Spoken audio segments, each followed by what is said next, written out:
اعوذ باللہ من الشیطان الرجیم بسم اللہ الرحمن الرحیم۔ خواتین و حضرات السلام علیکم ورحمۃ اللہ وبرکاتہ و مغفرتہ۔ پروگرام احکام شریعت اور فقہ حنفی سے متعلقہ مسائل کے ساتھ آپ کی خدمت میں حاضر ہیں۔ کچھ آفر کویسچن نے انہوں نے کہا کہ ایک شخص نے ماں اور 2 بہنوں کے سامنے اپنی زوجہ کو 3 طلاقیں دیں، پھر وہ کسی مفتی صاحب کے پاس گئے اور وہاں جا کے حلفیہ بیان دیا کہ مجھے کچھ نہیں معلوم کہ میں نے طلاقیں دی ہیں کہ نہیں دیں، تو مفتی صاحب نے کہا کہ آپ کی طلاقیں نہیں ہوئیں، آپ ساتھ رہ سکتے ہیں، تو کیا حکم شرع ہوگا؟ دیکھیں، مسئلہ یہ ہے کہ جب مرد اور عورت میں یعنی میاں بیوی میں طلاق کے واقع ہونے کے سلسلے میں اختلاف پیدا ہو جائے تو 2 صورتوں میں بیوی کے حق میں فیصلہ ہوگا، ایک صورت میں شوہر کے حق میں۔ 2 صورتیں یہ ہیں کہ نمبر 1 بیوی گواہ پیش کر دے اور گواہوں میں کم از کم 2 مرد یا 1 مرد اور 2 عورتیں لازم ہیں، تب یہ شرعی گواہی ہوگی۔ اگر بیوی ثابت کر دیتی ہے، وہ کہتے ہیں کہ ہاں ایسی طلاق ہمارے سامنے دی ہے، تو بیوی کا کہنا مانیں گے۔ دوسرا یہ کہ بیوی کے پاس گواہ نہیں تو شوہر سے کہا گیا کہ آپ قسم کھائیں کہ آپ نے طلاق نہیں دی، اور وہ قسم نہیں کھاتا، کہتا نہیں میں قسم نہیں کھاؤں گا، تب بھی بیوی کے حق میں فیصلہ ہوگا۔ اس کا حلف سے انکار ہی سمجھ لیں وقوع طلاق کی دلیل بنے گا۔ اور تیسری صورت جو صرف شوہر کے حق میں فیصلہ ہوگا وہ یہ کہ وہ قسم کھا کر کہہ دے کہ یا تو مجھے یاد ہی نہیں کہ میں نے طلاق دی ہے، یا پھر وہ کہے کہ میں نے طلاق نہیں دی ہے، تو پھر شوہر کے حق میں فیصلہ ہوگا۔ لیکن ان تمام صورتوں میں اگر زوجہ یہ سمجھتی ہے کہ یہ جھوٹ بول رہا ہے، یا بعض اوقات ہو سکتا ہے کہ وہ شارٹ میموری لاس کا شکار ہو کہ فوراً اس کی میموری ختم ہو جاتی، یادداشت ختم ہو جاتی، اور بیوی کو کامل یقین ہے کہ اس نے 3 طلاقیں دی ہیں، تو ظاہری قانون کے اعتبار سے تو شوہر کے حق میں فیصلہ ہوا، لیکن بیوی کے لیے حکم یہ ہوگا کہ وہ جس طرح ہو سکے اپنے آپ کو اس شخص سے دور رکھے، کیونکہ بہرحال 3 طلاقیں ہوئی ہیں، بیوی کو یقین ہے، اس کو یاد نہیں رہا ہے، تو یہ 3 طلاقیں بیوی کے حق میں مانی جائیں گی۔ اب اگر وہ چاہے تو کورٹ کا خلا بھی لے سکتی ہے، ورنہ عموماً کورٹ کا خلا نافذ نہیں ہوتا، جس کو فسخ، جو اصل میں تو فسخ نکاح ہے، نکاح کو ختم کرنا، بیوی کسی طریقے سے اس سے جان چھڑا سکتی ہے۔ لیکن دونوں فریقین میں سے کوئی بھی اگر غلط بیانی سے کام لے گا، جھوٹ سے کام لے گا، تو سمجھ لیں وہ حرام کو حلال کر رہا ہے اور یہ حلال کو حرام کر رہا ہے، تو ایسی صورت میں ان دونوں کے لیے وبال آخرت ہے۔ ایک ہی کہتے ہیں کہ اگر کسی کی عید کی پہلی رکعت نکل گئی تو بعد میں اسے کیسے پڑھیں گے؟ دیکھیں، جب اپنی پڑھنے کھڑے ہوں تو پہلے وہ تکبیرات لگا لے، یعنی وہ کھڑا ہوگا اللہ اکبر کہہ کر، پھر 3 تکبیرات لگاتار لگائے، تینوں میں کان تک ہاتھ اٹھائے اور چھوڑ دے، اور چوتھی تکبیر میں ہاتھ، یعنی 3 تکبیریں لگائے اور پھر ہاتھ باندھے، اور پھر الحمد شریف پڑھے، سورت پڑھے، رکوع سجود کرے اور اپنی نماز کو کمپلیٹ کر لے۔ ایک یہ کہتے ہیں کہ یہ جیسے کہا جاتا ہے کہ بالغ لڑکا یا لڑکی یا مرد عورت اگر بالٹی میں ہاتھ ڈال دیں بغیر دھلا ہاتھ تو وہ مستعمل ہو جاتا ہے، تو کیا نابالغ بچہ اگر ہاتھ ڈال دے تو کیا تب بھی مستعمل ہوگا؟ دیکھیں، تب نہیں ہوگا۔ اصل میں مستعمل کیوں ہوتا ہے کہ شریعت نے ہم پر ایک ایسی نجاست کی اطلاع دی ہے جو ہمیں نظر نہیں آتی۔ جیسے اگر کوئی بے وضو ہے تو شریعت کہتی ہے وضو کرو تب تم نماز کے قابل ہوگے، اس کا مطلب ہے اس کے جسم پر کوئی ایسی ناپاکی ہے جو ہمیں نظر نہیں آ رہی لیکن ہے، تبھی تو نماز کے قابل نہیں ہے۔ اسی طرح کوئی حالت جنابت میں ہو تو جنابت کی حالت نظر نہیں آتی ہے، لیکن ایک نجاست ہے جس کو شریعت کہہ رہی ہے، اس کو کہتے ہیں نجاست حکمیہ، اور یہ بالغ پر ہی ہوتی ہے۔ تو لہذا جب بالغ ہاتھ وغیرہ ڈالتا ہے تو جتنے ہاتھ کی نجاست حکمیہ ہے وہ دھل کر پانی میں مل جاتی ہے اور وہ پانی مستعمل کہلاتا ہے، جبکہ نابالغ پر یہ نجاست طاری نہیں ہوتی۔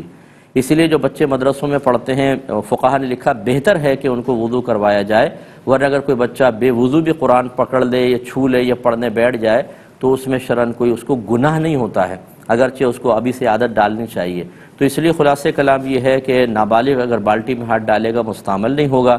اسی طریقے سے ہماری جو ایسی بہنیں جو ایام مخصوصہ میں ہیں، چونکہ ان کی نجاست بھی پانی سے نہیں دھلتی ہے، اگر کوئی بہن حالت حیض میں غسل کر بھی لے تو کیا حیض ختم ہو جائے گا؟ نہیں ہوگا۔ پہلے حیض مدت کی وجہ سے ختم ہوتا ہے، وہ چاہے 10 دن میں ہو، چاہے 5 دن 7 دن جیسے عادتیں ہوتی ہیں، اس کے بعد جنابت طاری ہو جاتی ہے، پھر اس جنابت کو دھونے کے لیے غسل کیا جاتا ہے تو عورت پاک کہلاتی ہے۔ لہذا جب تک وہ حالت حیض میں ہے اس کے جسم پر نجاست حکمیہ نہیں ہے، لہذا اگر کوئی ہماری بہن اسی طرح پانی میں ہاتھ ڈال دیں بغیر دھلا، ہاں ثواب کی نیت سے نہیں، جیسے سنت کی نیت سے ہاتھ دھونا ہوتا ہے تو اس سے بھی پانی مستعمل ہوتا ہے، تو اس سے اجتناب کرنا چاہیے۔ اس میں تو بلکہ نابالغ کے لیے بھی لکھا ہے کہ اگر وہ مراہق ہے یعنی قریب البلوغ ہے اور ثواب کی نیت سے وہ ہاتھ دھوتا ہے یا بالٹی میں ہاتھ ڈال دیتا ہے تو اس میں بھی مستعمل کا حکم دینا چاہیے۔ تو خلاصہ کلام یہ ہے کہ اگر حائضہ ہوں یا نابالغ ہوں اور وہ ثواب کی نیت سے نہیں ویسی بالٹی میں ہاتھ ڈال دیں تو وہ پانی مستعمل نہیں ہوتا ہے۔ یہ کویشچن یہ کیا کہ اگر کوئی شخص گھر میں اکیلے نماز پڑھ رہا ہے تو کیا اسے اقامت کہنا ضروری ہوگا؟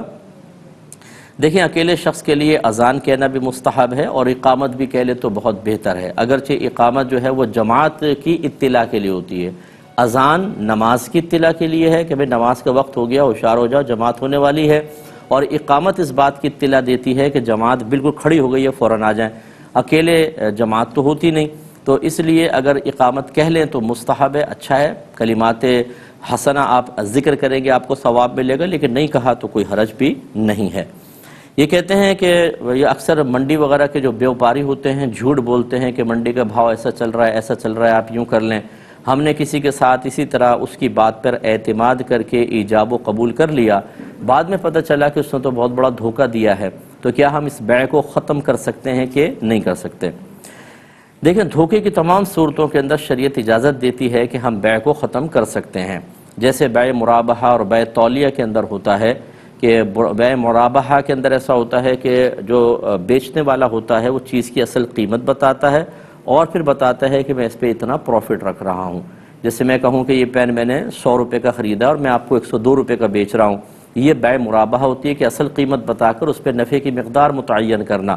اس میں آپ مجھ پر اعتماد کریں گے کہ یہ صحیح کہہ رہے ہوں گے کہ 100 روپے کا لیا 102 کا، اس میں بعد میں اگر آپ کو پتہ چلے کہ یہ 100 کا نہیں تھا بلکہ یہ تو 90 روپے کا لیا تھا اور جھوٹ بول کے میں نے 100 کہا ہے تو یہ سودا آپ کینسل کر سکتے ہیں۔ اسی طرح تولیہ کے اندر ہوتا ہے جتنے کا لیا وہ قیمت بتا کر بغیر پروفٹ کے آگے بیچنا، جس سے میں کہوں یار 100 روپے کا پین پڑا ہے لے لو تمہیں 100 روپے میں دے دیتا ہوں، اور لیا 90 کا ہے اور آپ نے مجھ پر اعتماد کر کے لے لیا، یہ دھوکہ ہے اور دھوکے میں آپ اس کو ختم کر سکتے ہیں۔ ایسی کسی نے عیب دار چیز آپ کو بتائے بغیر بیچ دی، گھر میں آئے اور عیب ظاہر ہوا تو فوراً آپ جا کر اس کو واپس کر سکتے ہیں۔ تو خلاصہ کلام یہ ہے کہ اگر آپ سے غلط بیانی جھوٹ بول کر دھوکہ دے کر سودا کیا گیا ہے تو آپ اس کو ون سائیڈڈ بھی ختم کر سکیں گے۔ یہ بھائی نے فرمایا کہ پہلے میں چلیں کال لیتا ہوں پھر انشاءاللہ ان کے جواب۔ السلام علیکم۔ وعلیکم السلام جی بھائی جان۔ ہاں السلام علیکم مفتی صاحب، میں انڈیا سے ذیشان بول رہا ہوں۔ جی میرے 2 سوال تھے جی مفتی صاحب۔ ایک تو یہ کہ کیا کسی کو بھی یا ایسے ہی بات کرتے ہوئے کوئی بد نصیب کہہ سکتا ہے، کیونکہ نصیب کو بد کہنا ٹھیک ہے یہ اور تو مجھے ٹھیک نہیں لگتا، اور دوسرا یہ کہ اگر کوئی کھیرا کا چھلکا ہرے کلر کا اگر نکالے تو کیا اس کو ڈسٹ بن میں ڈالے گا تو کوئی گنہگار ہوگا؟ بس یہ 2 سوال۔ ٹھیک ہے میں انشاءاللہ عرض کرتا ہوں۔ ایک اور کالر ہیں۔ السلام علیکم۔ ہیلو السلام علیکم۔ وعلیکم السلام۔ مفتی صاحب مجھے آپ سے اپنے لیے آپ سے جواب چاہیے تھا۔ ایکچولی میں اپنے ہسبینڈ سے بڑا پریشان ہوں بیکاز انہوں نے میں ان کی سیکنڈ وائف ہوں، وہ مجھے پراپر ٹائم نہیں دیتے ہیں۔ میں کراچی میں انہوں نے مجھے یہاں ایک رینٹ کے چھوٹے سے فلیٹ میں رکھا ہوا ہے اور ان کی فرسٹ وائف اسلام آباد میں، بہت اچھے گھر میں رہتے ہیں، ٹائم ہمیں نہیں دیتے، 3 مہینے بعد آتے ہیں۔ شرعی طور پہ کائنڈلی مجھے بتائیں کہ ایسا کیا میں ان کو بیان کروں جس سے ان کو خوف خدا ہو۔ میرے ساتھ بھی ایک چھوٹا بچہ ہے، میں تنہا اپنے تمام گھر کے آپ کو بتائے امور سب اکیلے خود نبھاتی ہوں، بیماری ازاری رمضان۔ چلے میں بتاتا ہوں انشاءاللہ، ٹھیک ہے بہن میں سمجھ گیا، میں آپ کو عرض کرتا ہوں۔ تو یہ ایک بھائی نے ہمیں امریکہ سے میسج کیا ہے، میل کی تھی کہ ہم یہاں پر بعض اوقات شاپنگ اسٹورز ہوتے ہیں یا گروسری اسٹور ہوتے ہیں، مالز ہوتے ہیں، گیس اسٹیشن پر جاتے ہیں تو وہاں اکثر کہتے ہیں کہ سلو میوزک چل رہا ہوتا ہے بیک گراؤنڈ میں، مطلب سب جگہ، تو اگر ہم اپنے کانوں کو بند کریں تو بہت مشکل ہے، پھر خریداریاں کیسے کریں؟ تو کیا ہمیں تھوڑی بہت یہ موسیقی سننے کی اجازت ہوگی؟ دیکھیں جہاں بھی ایسا کوئی مقام ہو کہ جہاں پر جانا آپ کے لیے بہت ضروری ہے یا مطلب اس کے بغیر آپ کا چارہ نہیں ہے اور وہاں پہ کوئی گناہ کا معاملہ ہو رہا ہے اور آپ اس گناہ سے بظاہر بچ نہیں سکتے ہیں، تو ایسی صورت میں دل میں اس کو برا جانیں۔ رحمت کونین صلی اللہ علیہ وسلم نے ارشاد فرمایا اگر کسی مقام پر کوئی گناہ ہو رہا اور کوئی شخص وہاں موجود ہو اور دل میں اس کو برا جانے تو وہ ایسا ہے جیسا وہاں موجود ہی نہیں، اور اگر کہیں گناہ ہو رہا ہے اور کوئی وہاں موجود نہیں لیکن دل میں اس کو اچھا جانے گا تو وہ ایسا ہے جیسے وہاں موجود ہے۔ اب جیسے آپ جہاز میں بیٹھ جاتے ہیں، ہوائی جہاز میں موسیقی چل رہی ہوتی ہے، کیا کریں؟ کان بند کریں، بھاگ جائیں؟ اچھا چلیں جہاز میں چلیں پاسبل ہے کہ آپ کان بند کر لیں، لیکن جہاں آپ نے 2 گھنٹے تک شاپنگ کرنی ہے وہاں کان بند کرنا ممکن نہیں ہوتا۔ اب یہاں 2 چیزیں ہوتی ہیں، ایک ہوتا ہے کہ آپ قصداً اور ارادتاً کسی چیز کی طرف متوجہ ہوتے ہیں، دیکھتے ہیں یا سنتے ہیں، اور ایک غیر ارادی طور پر آپ کی نگاہوں کے دائرے میں کوئی چیز آ رہی ہوتی ہے یا کانوں سے ٹکرا رہی ہوتی ہے۔ جو غیر ارادی طور پر ہوتی ہے وہ معاف ہوتا ہے، اور جگہ مقام بھی ضرورت کا، اگر بلا ضرورت ہوتا آپ کسی بھی پکنک پوائنٹ پہ گئے وہاں ایسا تو چلے تھوڑا سا ہٹ جائیں سائیڈ میں، وہاں جانا کوئی لازم تو نہیں تھا، لیکن یہ خریداری وغیرہ لازم ہے۔ تو یہاں پر اگر کانوں تک آواز پہنچ رہی ہے اور اب آپ سننے کا قصد و ارادہ نہیں کر رہے لیکن کانوں تک پہنچ رہی ہے، آپ بری الذمہ ہوں گے، آپ کی کوئی گرفت نہیں ہے۔ جیسے میں نے نگاہوں کے دائرے کا بھی کہا، اگر میں سیدھا دیکھ رہا ہوں تو مجھے یہاں کی بہت ساری چیزیں اور یہاں کی بھی نظر آ رہی ہیں۔ اب میں یہ سیدھا دیکھ رہا ہوں ایک عورت یہاں کھڑی ہوئی ہے، بتائیں میری گرفت ہوگی کہ نہیں ہوگی وہ نگاہوں کے دائرے میں؟ یا یوں میں یوں کروں کہ آدھا ہاتھ رکھ لوں، ایک آنکھ کو بند کر لوں، اس کا تو مکلف نہیں بنایا شریعت نے۔ میں اس کو دیکھ نہیں رہا لیکن نگاہوں کے دائرے میں آ رہی ہے تو یہ معاف ہوگی۔ اسی طرح یہاں معاملہ ہوگا۔ ایک کالر ہمارے ساتھ ہیں، السلام علیکم۔ وعلیکم السلام جی مفتی صاحب، میرا سوال یہ تھا کہ نا آج کل ایک بیس آیا ہے، واٹر پروف بیس آیا ہے جو نا پانی سے نہیں ہٹتا، آئل یا صرف ویزلین سے ہٹتا ہے، تو کیا اس پر وضو بن جائے گا؟ ٹھیک ہے، اور ایک مختصر سا بریک لیں گے، ہمیں یقین ہے آپ ہمارے ساتھ ہی رہیں گے۔ الرحمن الرحیم، ایک کالر ہمارے ساتھ ہیں، السلام علیکم۔ وعلیکم السلام۔ جی بھائی جان۔ مفتی صاحب ایک سوال یہ تھا کہ اگر کوئی عورت ایسی پر لائف کرتی ہے اور آواز جاتی ہے، میرا نہیں دکھتا کاروبار، کا کیا حکم ہوگا؟ نہیں مجھے کچھ سمجھ میں نہیں آیا، دوبارہ بولیے۔ میں کہہ رہا ہوں اگر کوئی عورت ایف بی پر لائف کرتی ہے اور اس کی آواز جاتی ہے، چہرہ نہیں جاتا، تو اس کا کیا حکم ہوگا؟ یعنی یہ یوٹیوب وغیرہ پہ لائیو پروگرام کرتی ہیں؟ ایف بی پر کاروبار جیسے کپڑے سے الاؤٹ کرتی ہے اس طرح۔ ٹھیک ہے بتاتا ہوں انشاءاللہ۔ ایک اور کالر ہیں، السلام علیکم۔ وعلیکم السلام۔ مفتی صاحب کیا حال ہے؟ اللہ کا کرم۔ میرا سوال یہ تھا کہ جمعہ و عیدین میں 2 خطبے ہوتے ہیں لیکن نکاح میں 1 خطبہ ہوتا ہے، اس کی کیا وجہ ہے؟ اس حوالے سے بتا دیں۔ ٹھیک ہے، اور میں عرض کرتا ہوں، ایک یہ کویسچن کیا تھا ابھی کا جیسے تھا، انہوں نے کہا کہ لوگ کہتے ہیں جی یہ بہت بد نصیب ہے، بد قسمت ہے، تو یہ مناسب سا نہیں لگتا، کیا حکم شرع ہوگا؟ دیکھیں ہمارے عرف میں بعض اوقات یہ لفظ استعمال تو کرتے ہیں لیکن صحیح یہ ہے کہ ایسا نہیں کہنا چاہیے، کیونکہ نصیب یا قسمت کا مطلب ہوتا ہے اللہ تبارک و تعالیٰ کی تقسیم یا ہمارے حق میں اللہ تبارک و تعالیٰ کا فیصلہ، اسے کہتے ہیں نصیب۔ میرے لیے کتنا رزق ہوگا، میں کب تک زندہ رہوں گا، کہاں جاؤں گا کہاں نہیں، کب پیدا ہوں گا، میں مرد ہوں گا یا عورت، یہ سب اللہ تعالیٰ ہمارے بارے میں فیصلہ فرماتا ہے، تو یہ اسی کو نصیب یا قسمت کہتے ہیں۔ اب اگر ہم کہتے ہیں بدقسمتی یا بد نصیبی تو گویا کہ ہم اللہ تبارک و تعالیٰ کے فیصلے کو بد کہہ رہے ہیں، اگرچہ لفظ استعمال ہو سکتا ہے لیکن یہ مناسب نہیں ہے۔ میں اس کو گناہ تو نہیں کہوں گا لیکن مناسب نہیں ہے اس طرح کہنا، اس میں کچھ نہ کچھ بے ادبی کا پہلو ہوتا ہے۔ اسی طرح انبیاء علیہ السلام کی دعا کو جو کسی کے خلاف کی گئی ہو بد دعا نہیں کہنا چاہیے، کیونکہ بد ہمارے عرف میں برے کو کہتے ہیں، بد دعا بری دعا، تو نبی کی دعا تو کبھی بری نہیں ہوتی، اگر وہ کسی کے خلاف بھی دعا کرتا ہے تو اللہ کے حکم سے ہی کرتا ہے، اللہ کی اجازت سے کرتا ہے، اس میں بھی اللہ تبارک و تعالیٰ کی رضا پوشیدہ ہوتی ہے، کوئی نفسانیت کا دخل نہیں ہوتا، تو وہ بد کیسے ہوگی؟ تو اس لیے بد دعا نبیوں کے لیے اور اکابرین کے لیے نہیں کہنا چاہیے، کہنا چاہیے فلاں کے خلاف دعا کی، یا دعائے ضرر کہتے ہیں اس کو، ضرر تکلیف پہنچانے والی دعا، لیکن بد دعا کہنا صحیح نہیں، اس طرح بد نصیب بھی نہ کہیں، مناسب نہیں ہے۔ یہ کہتے ہیں کہ کھیرے کا چھلکا جو ہوتا ہے وہ گرین ہوتا ہے، تو کیا اس کو ڈسٹ بن میں پھینک دیں تو یہ گناہ ہوگا؟ دیکھیں کوئی گناہ نہیں ہوگا، ہرے رنگ کا اگر آپ ادب کریں گے تو وہ منع بھی نہیں ہے، لیکن اس طرح کے آداب جس کو شریعت ادب نہ کہے، ہم خود ساختہ ادب بنا کر پھر اس کو فالو کرنے، اس کا رعایت کرنے کی کوشش کریں، اس سے آپ اپنی زندگی کو انتہائی تنگ کر دیں گے اور دوسروں کو بھی تنگ کریں گے، یا اس کے ذریعے اپنے تقوی کو، اپنی پرہیزگاری یا انفرادی سوچ کو ظاہر کرنا چاہیں گے، جس سے بعض اوقات دوسرے ڈی گریڈ ہوں گے۔ اس طرح کی چیزوں کو شریعت ناپسند کرتی ہے۔ یہ بتائیں آپ سبزیاں کھاتے کیوں ہیں پھر؟ وہ بھی تو گرین ہوتی ہیں، اچھا چھلکا تو آپ نے پھینک دیا اور سوچ لیا نہیں پھینکا، اس کو رکھ دیا۔ جو آپ کھیرا کھا رہے ہیں اس میں گرین کلر ہے یا نہیں ہے؟ اسی طرح جو سبزی ہیں پالک وغیرہ وہ بھی نہ کھائیں، پھر گھاس کے اوپر بھی نہ چلیں، وہ بھی گرین ہوتی ہے۔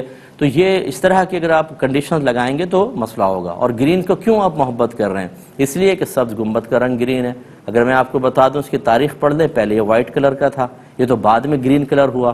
تو اس کا مطلب ہے جب گنبد کو وائٹ سے نسبت ہے تو آپ وائٹ کا بھی آپ خیال کریں، سفید کاغذ نیچے نہیں پھینکیں، سفید چادر نہ بچھائیں، سفید جوتا نہ پہنیں، سفید قالین کے اندر سفیدی نہیں ہونی چاہیے کیونکہ سبز گنبد سے اسے پہلے نسبت رہی ہے۔ اس طرح آپ اپنی زندگی کو تنگ کر لیں گے، ایسا نہ کریں۔ آپ پھینک سکتے ہیں، بالکل کوئی مسئلہ نہیں ہے، اس میں اگر آپ رعایت کرنے کی کوشش کریں گے کہاں تک کریں گے مجھے بتائیے؟ سبزیاں نہیں کھائیں گے آپ، اور کیا اپنے بچوں کی شادیاں ہوں گی اس میں سبزی ڈالیں گے نہیں، کوئی سبزی نہیں ڈالیں گے، اب وہ تو پیٹ میں جا کے پھر گندگی کی شکل میں جائے گی، تو یہ کیا جائز ہوگا؟ اس طرح اگر آپ کرتے رہیں گے، خود ساختہ آداب بنائیں گے تو اپنی زندگی کو تنگ کریں گے، اور ہماری شریعت اس کو بالکل محبوب نہیں رکھتی۔ اگر آپ یہ سمجھیں کہ میں کھیرے کا ہرا چھلکا سنبھال کے رکھوں گا تو شاید سرکار خوش ہو جائیں گے، اللہ کی رحمتیں نازل ہونا شروع ہو جائیں گی، تو قل ہاتوا برہانکم ان کنتم صادقین، تو پھر ہم یہ کہتے ہیں لائیے اس پہ دلیل لائیے، کہاں لکھا ہے یہ؟ تو خود ساختہ ہم اس طرح کے آداب بنا کر بعض اوقات ان کی رعایت کر رہے ہوتے ہیں، اپنی زندگی بھی تنگ کرتے ہیں، گھر والوں کی زندگی تنگ کرتے ہیں، اور آخر ایک وقت آتا ہے، میں نے ایسے لوگوں کو دیکھا ہے کہ شکست کھا کر چھوڑ دیتے ہیں۔ کب تک کریں گے اس طرح؟ جو اصل آداب ہیں انہی کو ہم پورا نہیں کر رہے، یہ خود ساختہ آداب بنا کے ہم اس کو اپنی ذات پر اگر لازم کریں گے تو اپنی زندگی کو تنگ کریں گے، شریعت نے اس کو پسند نہیں کیا ہے۔ یہ بہن کہتی ہیں میں اپنے شوہر کی سیکنڈ وائف ہوں، انہوں نے مجھے کراچی میں کرائے کے مکان میں رکھا ہوا، چھوٹا سا گھر ہے، اور اپنی فرسٹ وائف کو بہترین اسلام آباد میں بڑے گھر میں رکھتے ہیں، ہمارے پاس کم ہی آتے ہیں، شریعت کیا کہتی ہے بتائیے؟ بہن پہلے تو میں بتا دیتا ہوں، شریعت یہ کہتی ہے کہ آپ کے شوہر گناہگار ہو رہے ہیں، ان کو اگر 2 بیویاں رکھنے کا اتنا ہی شوق تھا تو ان کو مکمل عدل و انصاف کے قواعد بھی معلوم کرنے چاہیے تھے، کیونکہ اللہ تعالیٰ نے اسی بات کا مکلف بنایا تھا۔ اللہ تعالیٰ فرماتا ہے کہ فَانْكِحُوا مَا طَابَ لَكُم مِّنَ النِّسَاءِ مَثْنَىٰ وَثُلَاثَ وَرُبَاعَ، جو عورتیں تمہیں پسند ہو تم ان سے نکاح کر سکتے ہو 2 سے، 3 سے، 4 سے، لیکن آگے فرمایا فَإِنْ خِفْتُمْ أَلَّا تَعْدِلُوا فَوَاحِدًا، پھر اگر تمہیں یہ خوف ہو کہ تم عدل و انصاف نہ کر سکو گے تو ایک ہی سے نکاح کرو۔ آپ کے شوہر دوسرا نکاح کرنے کی بنا پر جبکہ یقین ہو کہ میں عدل و انصاف نہیں کر سکوں گا، ان کو پراپر ٹائم نہیں دے سکوں گا، توجہ نہیں دے سکوں گا، گناہگار ہوئے، اب میدان محشر میں سخت وبال میں مبتلا ہوں گے۔ اور اگر وہ بالکل ہی آپ کو چھوڑ دیتے ہیں اور ایک ہی وائف کو ٹائم دیں، فرض کر لیں آپ کہہ رہی ہیں کبھی کبھار آتے ہیں، اگر ایسا ہوتا تو رحمت کونین صلی اللہ علیہ وسلم نے فرمایا جس کے 2 بیویاں ہوں اور ان میں سے ایک کو وہ بالکل معلق چھوڑ دے، اس کا خیال ہی نہ کرے، تو وہ بروز قیامت ایسا آئے گا کہ اس کی آدھی باڈی جو ہوگی فالج زدہ ہوگی۔ یہ شرعی حکم ہے۔ اب ہم آپ سے تھوڑی سی اپنی بہن سے گزارش کرتے ہیں کہ میری بہن کیا آپ کو پتہ یہ نہیں تھا کہ وہ شخص 2 جگہ ٹائم نہیں دے سکے گا؟ اگر آپ کہتی ہیں اس نے وعدے کیے تھے، آپ کو معاشرے میں کچھ نظر نہیں آ رہا، اتنی فلمیں، اتنے ڈرامے، اتنے کیسز، آپ کو نہیں پتا کہ شوہر جب کوئی چیز مرد کوئی چیز حاصل کرنا چاہتا ہے آسمان سے تارے تک توڑ کے لانے کے دعوے کرتا ہے اور پھر اس کے بعد یوں اڑن چھو ہو جاتا ہے۔ آپ کو نہیں معلوم تھا کہاں سے اسلام آباد سے، کیا وہ ڈیلی آئے گا، ہفتے میں روزانہ آئے گا؟ مصروفیات ہوتی ہیں، آپ کو خود خیال کرنا چاہیے تھا کہ میں ایسی جگہ کیوں شادی کروں کہ جہاں پر یہ شوہر ایسا مجھے ٹائم نہیں دے سکے گا، یا ذہنی طور پہ پہلے ہی آپ کو تیار رہنا چاہیے تھا۔ ہو سکتا ہے آپ نے بھی کہا ہو کہ کوئی بات نہیں، اگر آپ تھوڑا آگے پیچھے ہو جائیں گے تو میں کمپرومائز کر لوں گی، لیکن اب جب آپ کو حقیقت حال کا سامنا کرنا پڑا تو پھر آپ نے کہا کہ بہت مشکل ہے۔ اور بڑی ہی معذرت کے ساتھ کہ ہمیں شریعت عمومی طور پر اسی وقت یاد آتی ہے جب ہمارے مفادات پہ کچھ چوٹ لگتی ہے۔ یہ میں بہن کے لیے نہیں کہہ رہا ہوں، سب کے لیے کہہ رہا ہوں۔ ماں باپ کو دین اس وقت اچھا لگتا ہے جب ماں باپ بچوں کو فرما بردار بنانا ہوتا ہے، ان کا سر جھکوانا ہوتا ہے، جہاں ہم شادی کریں وہاں مانو، تنخواہ ہمارے ہاتھ میں لا کر دو، بیوی کے مقابلے میری فیور کرو، تو ماں کہتی ہے مصعب دین کیا کہتا ہے اس کے بارے میں؟ اس سے پہلے کبھی کوئی اثر نہیں ہوتا کہ دین کیا کہتا ہے۔ اسی طرح کسی کو وراثت میں حصہ چاہیے ہوتا ہے تو دین کیا کہتا ہے یہ بتائیے، ان کے دل میں خوف خدا ڈالیں۔ اس سے پہلے ہم خود بے خوفی کے 50 معاملات کر رہے ہوتے ہیں، نماز ہم نہیں پڑھتے، روزہ ہم نہیں رکھتے، گالی گلوچ ہم کرتے ہیں، چغلیاں ہم کرتے ہیں، غیبتیں ہم کرتے ہیں، جیلسی ہمارے اندر ہوتی ہے، فرض علوم دینیہ سے ہم دور ہوتے ہیں۔ کون سا کام کر رہے تو جنہیں اس میں خوف خدا نہیں ہے، لیکن سامنے والے سے جب ہمیں حق حاصل کرنا ہوتا ہے ہم کہتے ہیں مفتی صاحب ہمیں بتائیں اس کے دل میں خوف خدا کیسے پیدا ہوگا۔ یہ جو غیر منصفانہ ایک تقسیم ہم نے کر لی ہے کہ دین کو صرف اپنے مفادات کے لیے استعمال کرنا اور جب مفاد حاصل ہو جائے تو دین کو وہ دور سے خداحافظ کہنا، یہ رویہ بھی ٹھیک نہیں ہے۔ اسی لیے اللہ تعالیٰ نے فرمایا کہ یا ایھا الذین آمنوا ادخلوا فی السلم کافہ، اے ایمان والو اسلام میں پورے داخل ہو جاؤ۔ اگر آپ پہلے ہی شرعی رعایتوں کا خیال کرتی ہیں، کسی مفتی صاحب سے معلوم کرتی ہیں میں سیکنڈ میرج کرنے، ایک شخص کی سیکنڈ میرج ہے میرے ساتھ، کیا کیا میرے حق ہوں گے، اس کے کیا کیا فرائض ہوں گے، یہ سب مجھے بتائیں، ریٹن فتویٰ لیتی، شخص کے سامنے رکھتی ہے، دیکھو تمہیں یہ بعد میں یہ کرنا ہوگا، شریعت یہ کہتی ہے، خوف خدا رکھنا ہوگا. اگر آپ یس کہتے ہیں تو ٹھیک ہے، وہ اگر مانتا پھر آپ کرتی ہیں. پہلے نہ ہمیں پتہ ہوتا ہے شریعت، نہ اس کو. جب اس طرح کے معاملات ہوتے ہیں ہم کہتے ہیں یار اب کیسے حاصل کریں، چلو دین کا سہارا لیں، شاید ڈر کے کوئی آخرت کے بری موت، عذاب قبر شاید ہمارے مسائل حل کر لیں. یہ رویہ میری بہن غلط ہوتا ہے. اب بہرحال ہم آپ کے لیے دعا کریں گے، آپ صبر کریں، اور ہو سکے تو میرا ایک کلپ اپنے شوہر تک پہنچائیں. لیکن جب آپ پہنچائیں گی تو وہ بھی آپ کو جواب میں میرے کلپ میں سے نقطے نکال کر وہ کہے گا کہ مفتی صاحب نے یہ بھی تو کہا ہے، غور سے سنو. یہ مطلب بڑا مسئلہ ہوتا ہے کہ لوگ یہ چاہتے ہیں کہ ٹوٹل بس ہماری فیور کے مفتی صاحب بات کریں. اگر میں تھوڑا سا بیلنس رکھنے کی کوشش کرتا ہوں تو بعض اوقات تو بہنیں ناراض ہو جاتی ہیں. جو ان کی فیور میں بات کی وہ نہیں سمجھ میں آتی، جو شوہروں کی فیور میں بولتی ہیں دیکھیں مرد ہے نا، مردوں کے حق میں بات کر دی.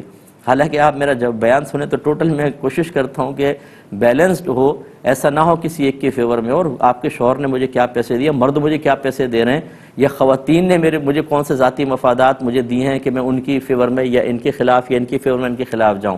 ہم مکلف ہیں شرعی حکم بیان کرنے کے. تو بہن میرا مشورہ ہے کہ آپ بھی اپنا احتساب کریں، جہاں آپ کی غلطی ہوئی اللہ کی بارگاہ میں آپ توبہ کیجئے.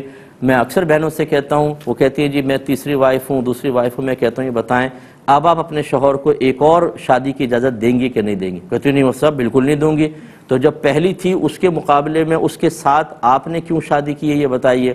جو چیز اپنے لیے ناپسند کر رہی ہیں وہ پہلی بیوی بھی تو اس کو ناپسند کر رہی تھی. یہ شریعت نے اگرچہ اجازت دی ہے، لیکن یہ دور ایسا چل رہا ہے، اس دور میں شریعت کو ماننے والے ہیں کتنے؟ اسی طرح کے جھگڑے فتنہ فساد ہوتے ہیں اور بعد میں پھر معاذاللہ شریعت کا مذاق اڑتا ہے. ایک مختصر سا بریک لیں گے، ہمیں یقین ہے آپ ہمارے ساتھ ہی رہیں گے. بسم اللہ الرحمن الرحیم. پہلے کال لے لیتے ہیں. السلام علیکم. وعلیکم السلام. جی بھائی جان. میرا سوال یہ کہ ہمارے مسجد میں امام صاحب ہیں، وہ کہتے ہیں کہ اللہ پاک ہر جگہ موجود ہے. میں نے ان کو کافی سمجھایا لیکن وہ نہیں مانے. تو اب ان کے پیچھے میں نماز پڑھوں کہ یا نہ پڑھوں؟ اور یہ ایک جی اور بولیں جی صاحب سے وہ کہتے ہیں کہ یہ کہنا کفر ہے، تو یہ کون سا کفر ہے؟ اور ایک سوال یہ بھی تھا کہ ہم فرشتوں کو دیکھ سکتے ہیں؟ اور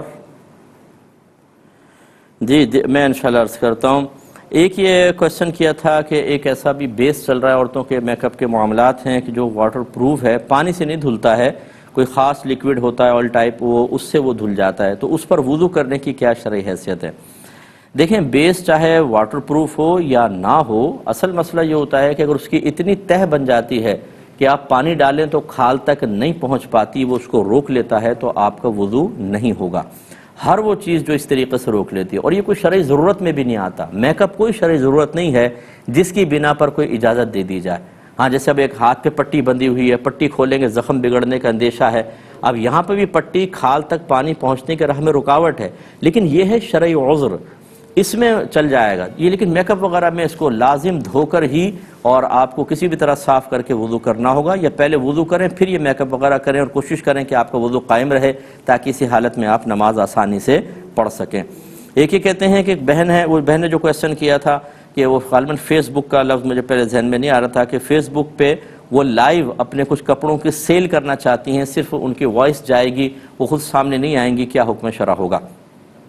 دیکھیں حتی الامکان کوشش کریں. آج کل ایسے سافٹ ویئرز آ رہے ہیں کہ جن میں آواز چینج ہو جاتی ہے، چونکہ فقہا نے عورت کی آواز کو بھی عورت قرار دیا ہے، کیونکہ بہنوں کی آوازیں مختلف ہوتی ہیں. بعضوں کی آواز میں اتنی ملائمت ہوتی ہے اور اتنی اٹریکشن ہوتی ہے کہ غیر مرد سنتا ہے تو اس کا دل فوراً اس کی طرف مائل ہوتا ہے اور دل چاہتا ہے کہ دیکھیں یہ جس کی آواز ایسی ہے اس کی صورت کیسی ہوگی. یہ اللہ تبارک و تعالیٰ کی طرف سے ایک آزمائش رکھی گئی ہے.